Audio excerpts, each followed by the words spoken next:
Hey guys, welcome to EIKV and this is Vishnu. So, desktop computer manufacturers and sell 7,500 units of the product. Desktop company manufacturers on പറഞ്ഞിട്ടൊരു company ഉണ്ട്. അപ്പോൾ അവർ 7,500 units of ഒരു product 7,500 product അത് ഒരു manufacture ചെയ്യുകയും ചെയ്യും വിൽക്കുകയും ചെയ്യും. So the full cost of the product is ₹100. അപ്പോൾ ടോട്ടൽ കോസ്റ്റ് അല്ലെങ്കിൽ total cost of the product എന്ന് പറയുന്നത് 100 രൂപ എന്ന് പറയുന്നത്. The company has fixed the price at ₹20% on return on investment of 9 lakh.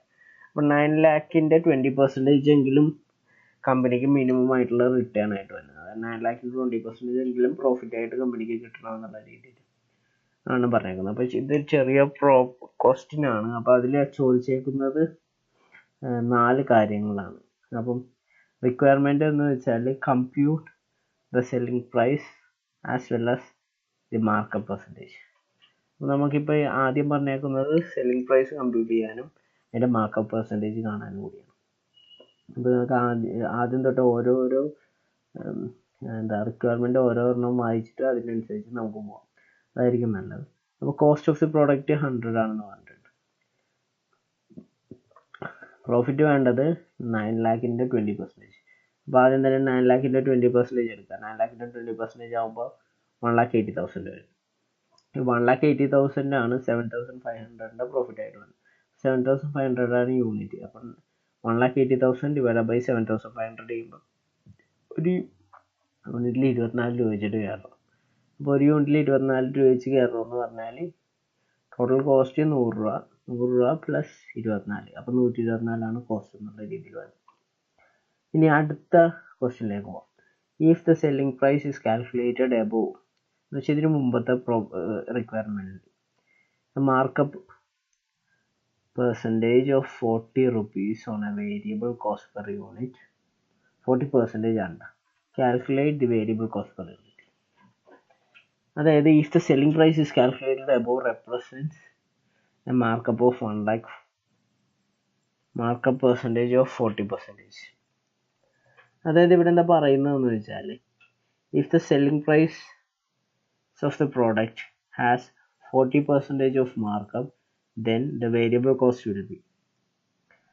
അതായത് വേരിയബിൾ കോസ്റ്റിൻ്റെ കൂടെ 40% മാർക്കപ്പ് കൂട്ടാൻ നേരത്താണ് ഈ എബോവ് പ്രൈസ്, അതായത് 124 രൂപ എങ്കിൽ മനസ്സിലായി. അതായത് ഇഫ് ദ സെല്ലിംഗ് പ്രൈസ്, അതായത് വേരിയബിൾ കോസ്റ്റും ഈ 40% അതായത് 140% കൂടി കൂട്ടിക്കഴിഞ്ഞാൽ, അതായത് 40% ആണ് നമ്മുടെ മാർക്കപ്പ്. നമ്മുടെ ടോട്ടൽ കോസ്റ്റ് എന്ന് പറയുമ്പോൾ 140% ആകാൻ നേരത്ത് നമുക്ക് ഈ 124 rupees കിട്ടണം. അങ്ങനെ കിട്ടാനാണെങ്കിൽ നമ്മൾ എന്താ ചെയ്യേണ്ടതാണ്? അപ്പോൾ നമ്മളിവിടെ ചെയ്യേണ്ടത് എന്താണെന്ന് വെച്ചാൽ 124 ഡിവൈഡ് ബൈ 140, അപ്പോൾ 0.88 വരും. 0.89 rupees ആവും. ഓക്കെ, മനസ്സിലായിട്ടുണ്ടാവുമെന്ന് വിചാരിക്കും. അതായത് X plus 1.4 is equal to 124 എന്ന് പറഞ്ഞിട്ട് വരും. ആ ഫോർമുല സോൾവ് ചെയ്യാൻ നേരത്ത് നമുക്ക് അതിൻ്റെ ആൻസർ കിട്ടും 89 എന്നുള്ള. ഇനി മൂന്നാമത്തെ question, calculate the companies income if the selling price has been increased to 115 at a price the company would have sold 6750, അതായത് 6,750 unit. Should the company have increased the selling price to 230 എന്നാണ് ചോദിച്ചേക്കുന്നത്. നമുക്ക് ആദ്യം നിർണ്ണയിക്കുന്നതിൽ നമ്മൾ calculate ചെയ്യുന്നത് എന്താണെന്ന് വെച്ചാൽ കമ്പനിയുടെ സെല്ലിംഗ് പ്രൈസ്. അതായത് കറണ്ട് സിറ്റുവേഷനിൽ നമുക്ക് 7,500 യൂണിറ്റ്, ഇപ്പോൾ 7,500 യൂണിറ്റിൽ 89 രൂപ കോസ്റ്റ് എന്നും പറഞ്ഞിട്ട് രണ്ടാമത്തെ ക്വസ്റ്റ്യനിൽ വന്നിട്ടുണ്ട്. അപ്പം നമ്മൾ അത് വെച്ചിട്ടാണ് നമ്മൾ കമ്പ്യൂട്ട് ചെയ്യുന്നത്. അതായത് 124 - 89 × 7,500. അപ്പോൾ നമുക്ക് 2,62,500 കിട്ടും. ഇനി റിവൈസ്ഡ് കോൺട്രിബ്യൂഷൻ എന്ന് വെച്ചാൽ 6,750 യൂണിറ്റ് എന്ന് പറഞ്ഞിട്ടുണ്ട്. അതിന് സെല്ലിംഗ് പ്രൈസ് 115 ആയിട്ട് ഇൻക്രീസ് ചെയ്തിട്ടുണ്ടെന്നും പറഞ്ഞിട്ടുണ്ട്. 115 സെല്ലിംഗ് പ്രൈസ്, അതിൻ്റെ വേരിയബിൾ കോസ്റ്റ് 89 ആണ്. അപ്പോൾ ഇതും അതായത് 115 - 89 × 6,750 ആയ നേരത്ത് 1,75,500 കിട്ടും. അപ്പം നമുക്ക് ഇതിലൊരു കോൺട്രിബ്യൂഷൻ ലോസ് വന്നേക്കുന്നത് 87,000 ലോസ് വന്നിട്ടുണ്ട്. ഓക്കെ, അപ്പോൾ hence increase in selling price is not beneficial to its reduction in contribution.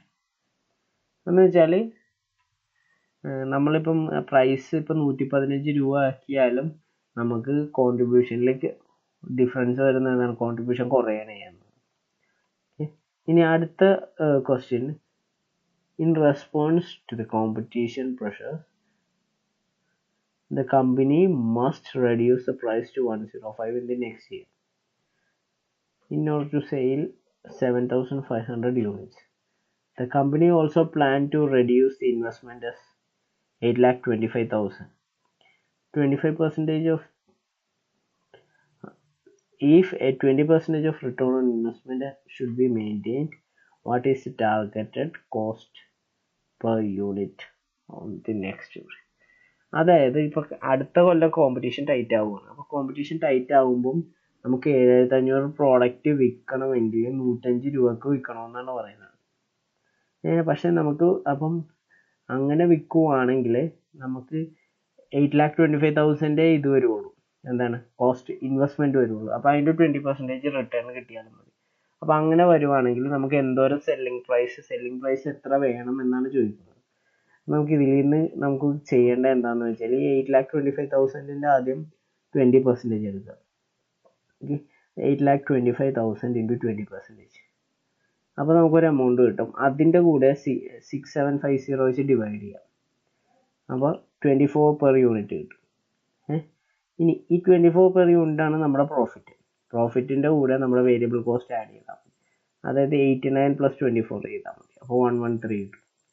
അപ്പോൾ മിനിമം 113 സെല്ല് ചെയ്താൽ മാത്രമേ ശരിയാവുള്ളൂ. അപ്പോൾ നമുക്ക് പ്രോഫിറ്റ് കിട്ടേണ്ടത് 113 ആണ്, പ്രോഫിറ്റ് കിട്ടേണ്ടത് 24 ആണ്. നിങ്ങൾക്ക് എല്ലാവർക്കും മനസ്സിലായിട്ടുണ്ടാവുമെന്ന് വിചാരിക്കുന്നു.